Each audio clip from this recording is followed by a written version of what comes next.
ఈరోజు దేవుని వాగ్దానం దినవృత్తాంతముల మొదటి గ్రంథము 12వ అధ్యాయం 18వ వచనం.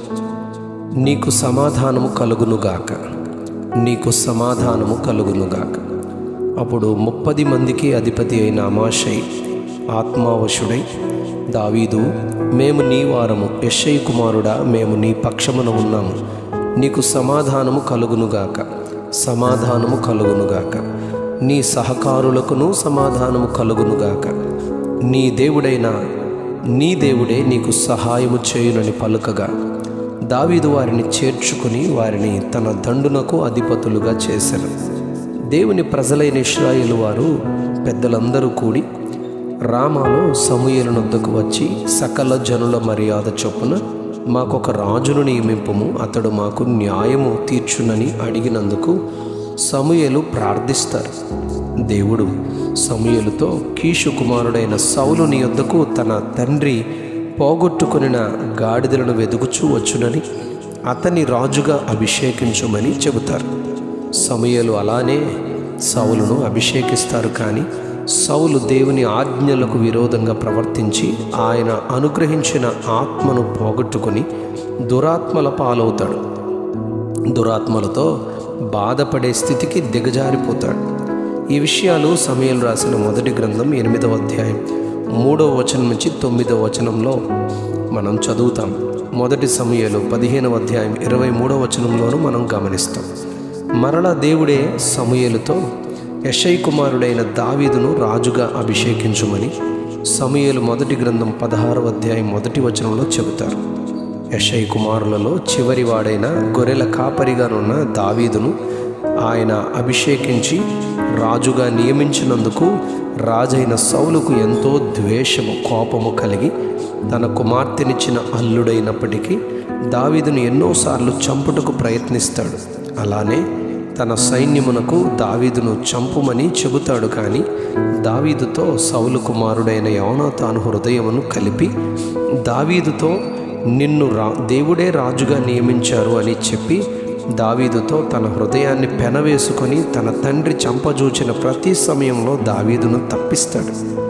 దేవుని ఎన్నికలో రాజుగానున్న దావీదును సౌలు చంపు ప్రయత్నాలలో ఉండగా దావీదునొద్దకు దినవృత్తాంతాల మొదటి గ్రంథం 12వ అధ్యాయంలో సౌలుకు భయపడి దాగుకున్న దావీదునొద్దకు సౌలు బంధువులు బెన్యామీనీయులలో కొందరు దావీదుకు సహాయము చేయుటకు సిక్లగునకు వస్తారు. వీరందరూ యుద్ధము చేయగల విలుకాండ్రు.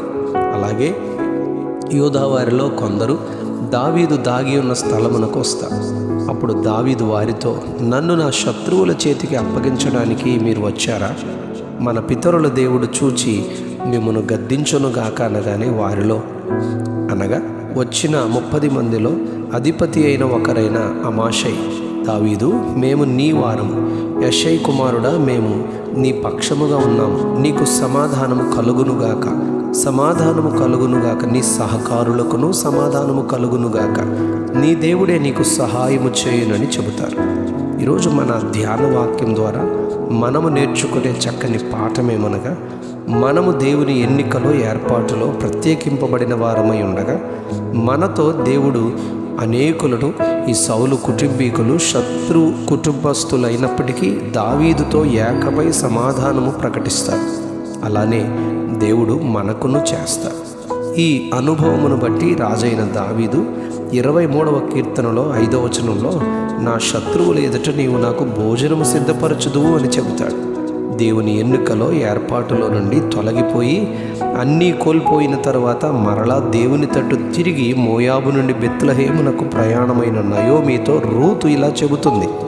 రూతు గ్రంథం 1వ అధ్యాయం 16వ వచనంలో, నీవు వెళ్ళు చోటికే నేను వచ్చేదను, నీవు నివసించు చోటనే నేను నివసించదను, నీ జనమే నా జనము, నీ దేవుడే నా దేవుడు, నీవు మృతి పొందు చోటనే నేను మృతి పొందెదను, అక్కడనే పాతి పెట్టబడెదను, మరణము తప్ప మరి ఏదైనను నిన్ను నన్ను ప్రత్యేకించదు అని ఎంతో స్పష్టముగా నయోమిని రూతు వెంబడించి చెబుతుంది.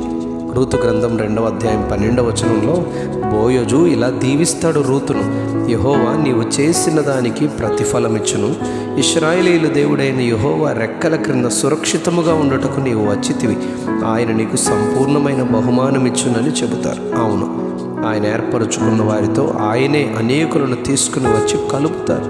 జకర్యా గ్రంథం 10వ అధ్యాయం 8వ వచనంలో నేను వారిని విమోచించి ఉన్నాను గనుక వారిని ఈలవేసి పిలిచి సమకూర్చెదను, మునుపు విస్తరించినట్లు వారు విస్తరించుదురు అని చెప్పబడింది. అవును, ఆయనే సమకూర్చుతారు.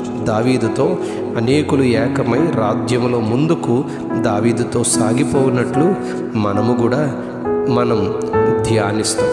అట్టి ధన్యత దేవుని పిలుపులో ఏర్పాటులోనున్న మనకు ఆయనే సమకూర్చి సమాధానము దయచేయునుగాక. ఆమేన్, ఆమేన్, ఆమేన్. నీకు సమాధానము కలుగునుగాక, నీకు సమాధానము కలుగునుగాక. ఆమేన్.